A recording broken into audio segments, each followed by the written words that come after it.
match.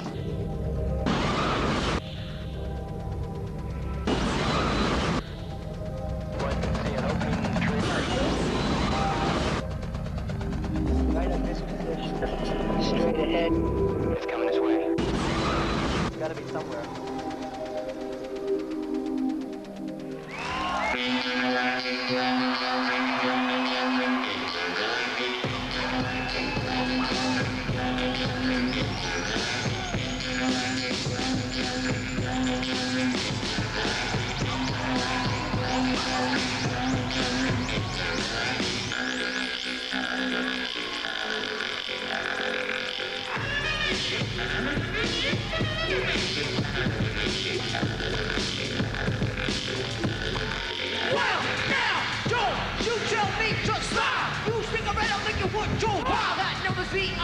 You can die, make a thing for the soul first or now. Stop, profile, I say, and then we get the back when I hear who child. Shut the hunter never out to go now. I run the never door to the back of that bar. Well, if you want me, I will rule wild. People always say my style is wild. You got call, you got got. Step to me, I'm about to go wild. If you want to battle, go into now. Coming from your 82, check your style. Go ahead, polarize our tribe. Cast you off into exile.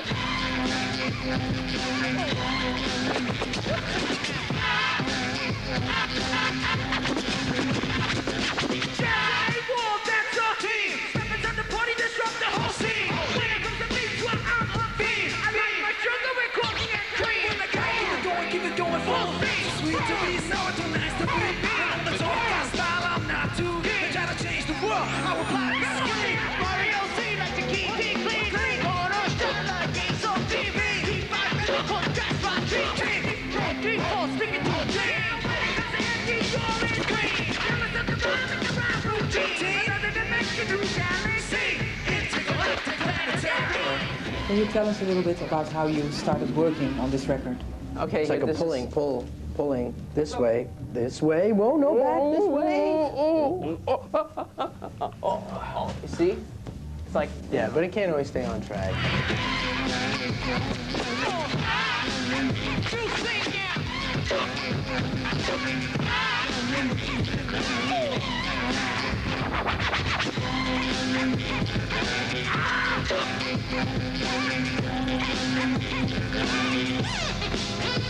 From the family tree of old school hip-hop, we go up the shoes and relax your socks. The rhymes are spread just like a pop, because the music is live and an electric shock.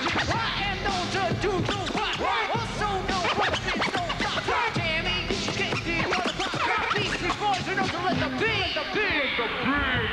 Samples could come from anything. You know, you can't really just limit it. Yeah, I don't mean, especially with us, it's not limited to records. I'm sorry to cut you. I didn't mean to cut you off. No, go ahead. It's not like limited to records. Like any sound that you hear, you can be walking down the street and happen to have a little recorder and you hear something and you sample that. Or like with us, a lot of times we have like with this record and our other records, like we'll play music together, like on instruments, and then take little pieces and integrate that in, sample that. Like one time I was at my house and I was just playing back a beat that we were working on, and I turned on my car alarm, and it went and it sounded really cool, like right in the song. So then we just sampled that and put it right in the song.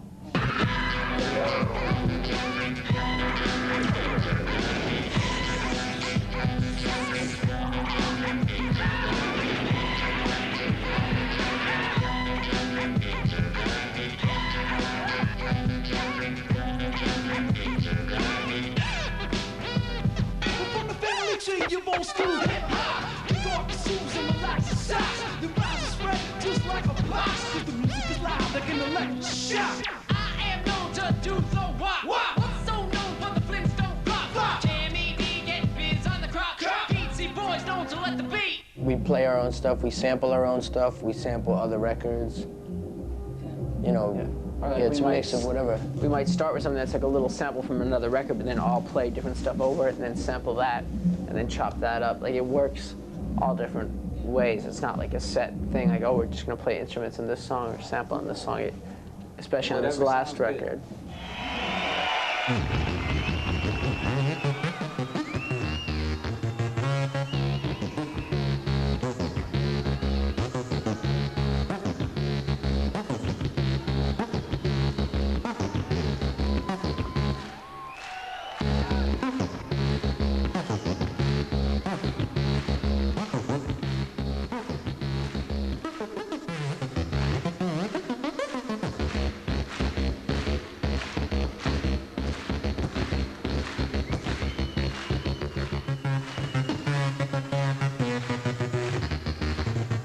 Tell us a little bit about Mixmaster Mike. How did you meet him?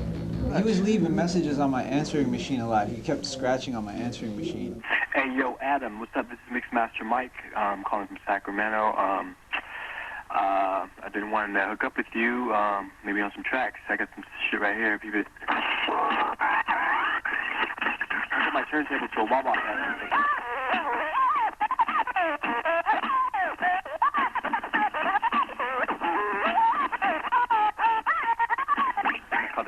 And then it happened, we needed a DJ, and so we just called him up. Yeah. I mean, like, I was kind of aware, like, I had heard some Scratch Pickle stuff, but we just got to this point in the record where we really wanted to hook up with the DJ, could like, take it to a whole another level of communication. And as Mike is especially skilled in communicating with aliens through the turntables, he was the man for the job. So what did you like about his own music that he does? Well, I don't know if you know this about Mike, but he's a world champ. He's won titles. Yep, man holds a few titles. I think he won the championship so many times that they DQ'd him from, he's not even allowed to compete anymore in the turntable competition. What, is that scratching? Ladies and gentlemen, this is scratching. Alright, hey Mike, is there a bird in here? Oh, it's a bird. Here we go. Here we go. You guys know this one?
We had like a bunch of songs that we'd been working on for a while in the studio, and then he came by. He came out for like a week or whatever from San Francisco Bay Area, and we just played him a bunch of stuff, and he just instantly started coming up with ideas, and we started talking about ideas, and he had some records, and we give him some records, and just did a bunch of stuff.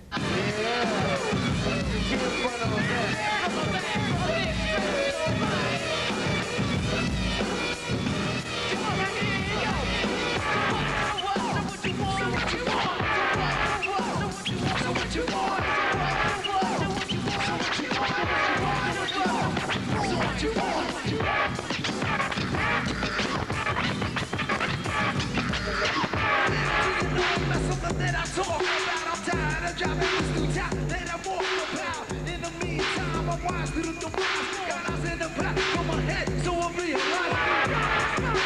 Rock your, if you play in the wall, I said what's the word, so what you want, so what you want, so what you want. I write me checks, and then they back. Yes, I reach into my pocket for a fresh amount. See, I'm the thorn, the leader, the victor, the cleaner, the illest motherfucker from here to Gardena. This school is a cucumber in a bowl of hot sauce. You got the rhyme and reason, but got no cause. If you're hot to shot, you think you're slicker than grease. If you lose for your crew, it should be something like a leech. So what you want? So what you want? So what you want? So what you want? So when you started out, you were both in a sort of a hardcore environment, but also you were listening to hip hop. Pretty much. It was kind of like I guess first we met. Like first we were probably going to see bands like Bad Brains or Stimulators, like local New York, kind of like hardcore punk bands or whatever. And then hip hop records started getting played downtown, like in the same clubs where you'd go see bands. And then those hip hop groups started to come downtown and actually play at those clubs as well. We all just started getting really excited about that and like listening to hip hop all the time. So what did you like about hip hop? It was just completely new. It was like nothing you'd ever heard before. It was like musically and lyrically people just doing things that was unlike anything you'd heard before that. And just kind of made you like feel like completely excited about music again. I've been waiting for you boys all day. Get on stage. No sleep till.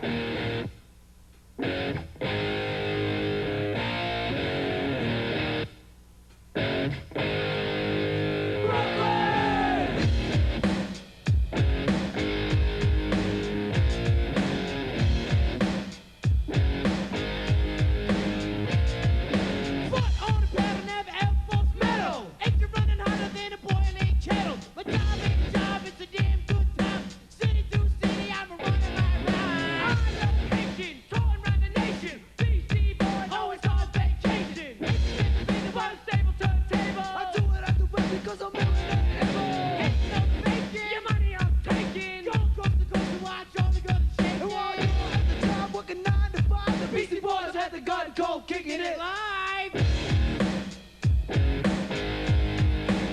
No sleep till.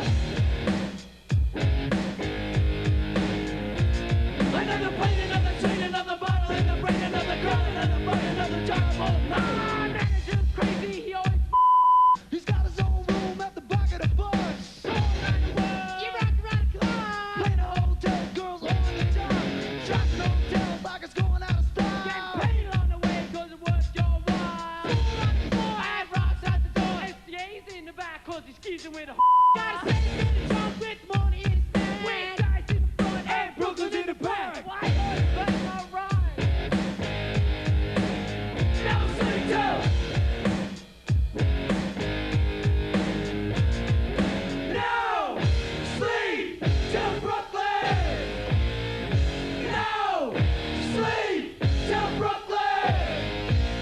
We were definitely listening to both music, you know, we were listening to hip hop, listening to hardcore, listening to probably even other things too, and just, you know, playing music that was music that we really liked to listen to, or, you know, inspired by music we like to listen to. No sleep till Brooklyn. No sleep till Brooklyn. Sometimes we would like play some hardcore and then put down the instruments and then like do some rhyming, like some hip hop songs.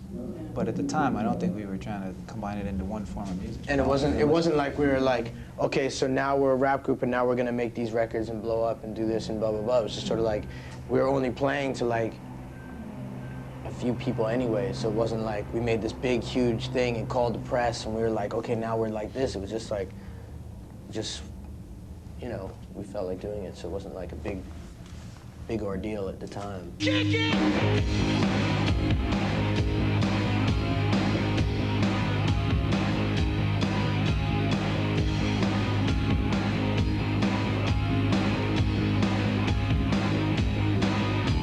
You wake up late for school, man, you don't wanna go. You ask your mom, please, but she still says no.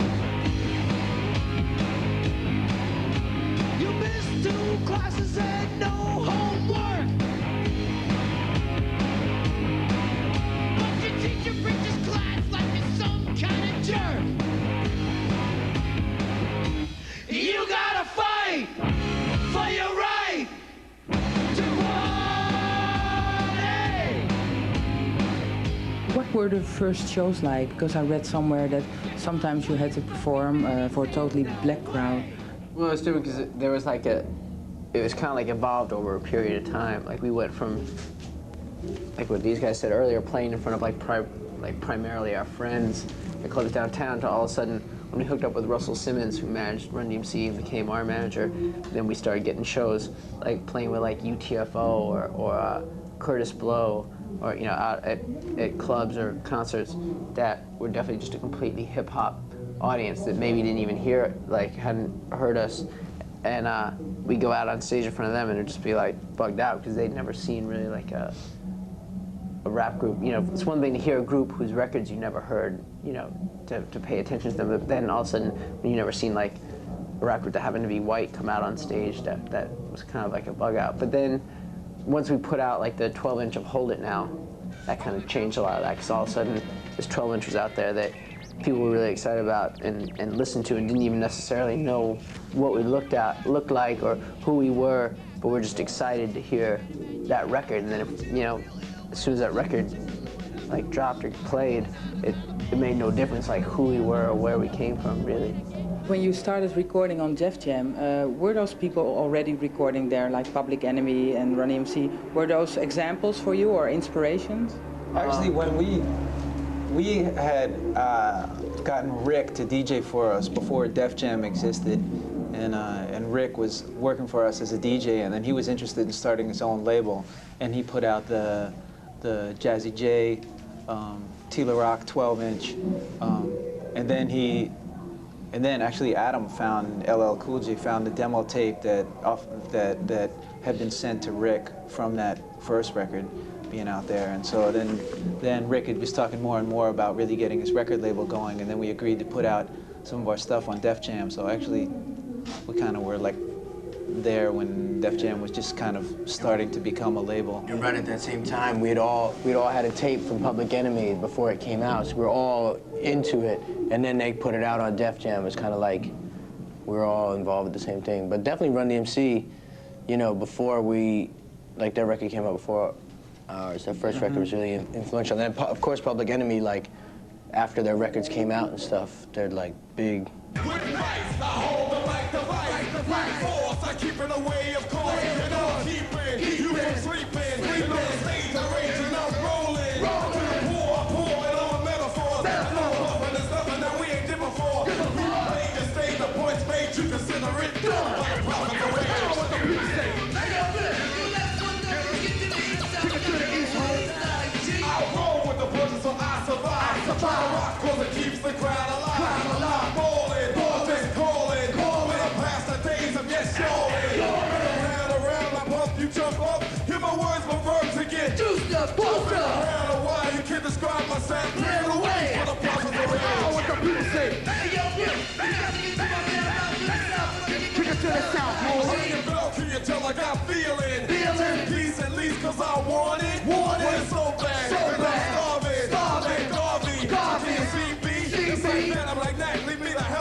It seems in rock and roll, other forms of music, like the stars that are like the rock stars, whatever, like unapproachable, and like seems like punk bands or rappers or whatever, it's like they're more approachable. You know what I mean? Yeah, like in those early days in hardcore, like I think it was just kind of like a group of friends, and everybody was just kind of in bands and making music, and like more than half the people at a show when you played a show would be in other bands. And that's probably kind of why we formed the band in the first place, was because it's just a natural thing. And I think everyone's kind of influencing each other, being influenced by each other. And same thing with those early days of hip hop, like or that period of time you were talking about around when Def Jam formed, was I think all the artists were just kind of being influenced by each other. And definitely Run DMC had a big influence on us. My Adidas walk through concert doors and roam all over Coliseum floors. I stepped on stage at Live Aid, all the people gave and the poor got paid. And out of speakers I did speak. I wore my sneakers, but I'm not a sneak. My Adidas touched the sand of a foreign land. With mic in hand, a code took command. My Adidas ND close as can be. We make a mean team, my Adidas and me. We get around together, we're down forever, and we won't be had when worn in bad weather. My Adidas. When you go to this club like the Roxy that was happening New York at the time, like whatever, Africa Bambaataa would be DJing and there'd be like break dancing and graffiti and all kind of like going on at the same time in the same club.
Especially like American hardcore came out, like before that, like we'd been listening to bands probably from England like the Slits or the Clash or whatever, but all of a sudden when American hardcore came out, it was kind of like bands that were more like our age that were just putting out their own 7-inches, so it was like the energy was even more extreme, and at the same time it was a little bit more approachable because it was kind of like people, it wasn't like you felt like you had to be older or professional or have a record deal or something to put out records. It was like a band like Minor Threat would just form and put out a record, or SOA or Tina, whatever. They would just like form a band and put out the records by themselves. And it just all of a sudden had like this energy, and you'd go see like a hardcore show and it would just be this like intense, like fun energy and people getting into it that no one, like I'd definitely never seen before at a show. What do I do?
also later on more exotic influences were used in your records.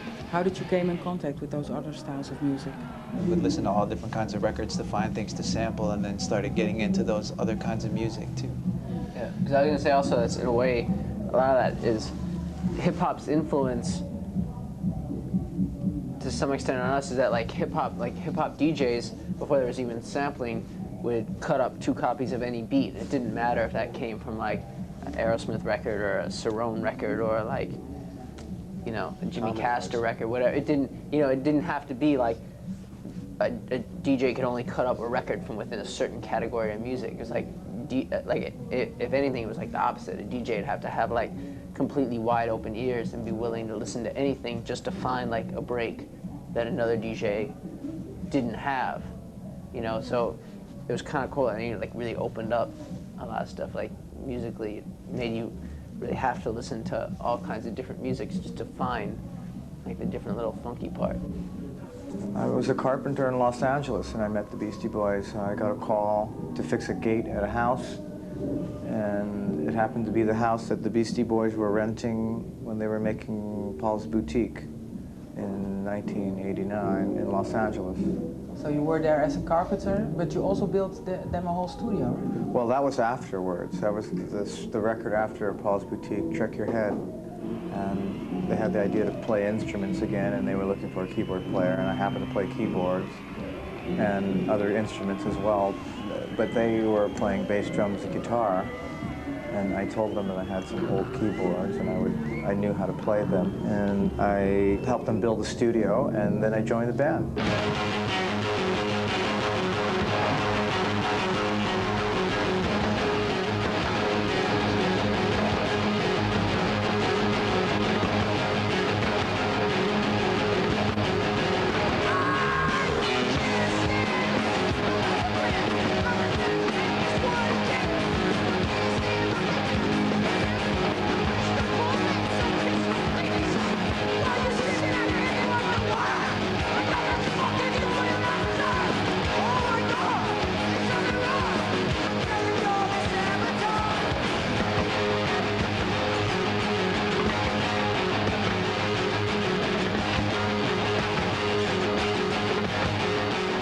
Mark told us that he built your studio, sort of started as a carpenter and helped you set it up. Yeah, in LA. That's out in LA. Yeah. We didn't really use that studio on this most recent record, but on the last 2 records before this, we did it mostly at Tucson, and yeah, Mark helped us build it. I definitely have to give thanks and appreciation to Mark for that, because he's a master of that, and we didn't really know how to do that. Not with the carpentry, woodworks. But for the record, Mark can make anything out of wood.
Are you sort of a studio hermit? Yes, I am. I'm a hermit in general. I like to be indoors, and but I do like to be recording. Yes, I like recording because of the improvisational mode. You can have the recorder on and capture your exercise, you know. So when Sometimes that translates to a serious piece, but instead of writing down the music or remembering it, sometimes it's good to just to record it and listen back and see what you did. So when the song is finished, it's sort of a sad moment for you, because then your favorite.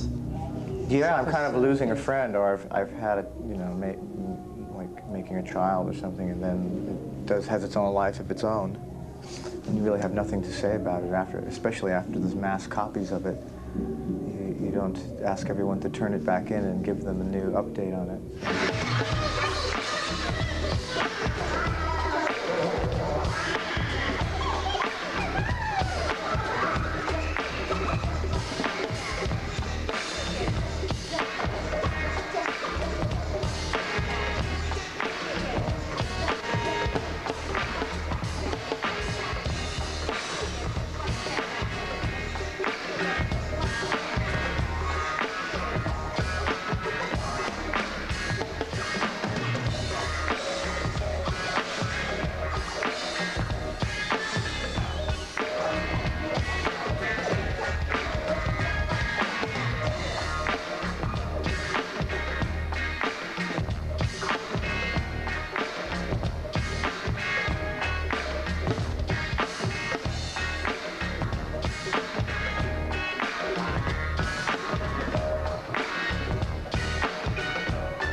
I'm on the new record maybe 4 or 5 different times,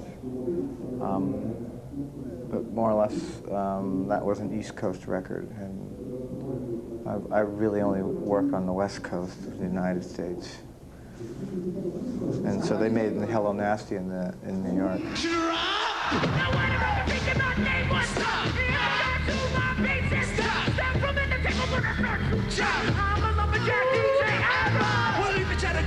You'll get knocked. I still fire you in my walk. Your knees start shaking and your fingers pop like a pinch on the neck of Mr. Spot.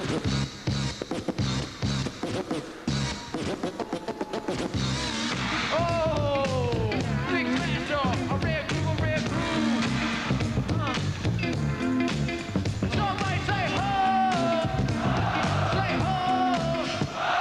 To the ladies in the house, the ladies in the house. Come on.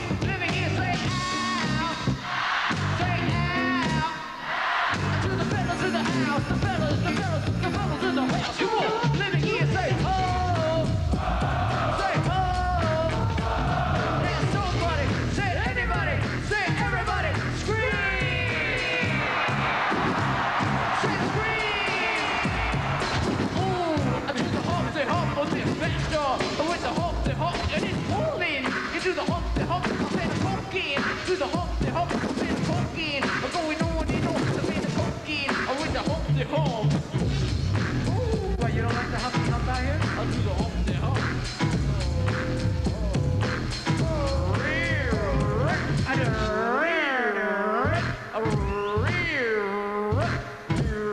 Ain't nothing but a party, y'all. What? You don't like that?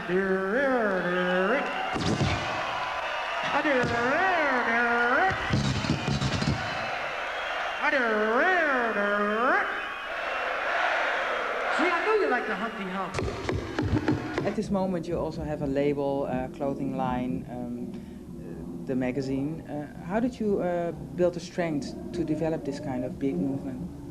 You know, the magazine, that's kind of on hold for a while because we had to focus on the music. So it's not, you know, it's nice to be able to help put out music by people that you meet that make good music, or even good music that you just hear and be, you know, it's a real privilege to be able to help put that out, but it's not like some huge Yeah, I think people business or like something. have, some people are maybe like in the media might have perception that like, we're at an office every single day, 9 to 5, running a record company, but the 3 of us are in a room running a record company, and then 3 of us are writing a magazine all day long, and then like running a a clothing store all day long. It's not like that. Like, his friends own the clothing store. Do you know what I mean? So like, they mainly do it. You know what I'm saying? And he's involved a little bit, but they do it. The magazine is just like a bunch of people that we know, you know, making the magazine. And the same thing with the record company. So it's not like just the 3 of us are like doing this thing. A lot of friends around.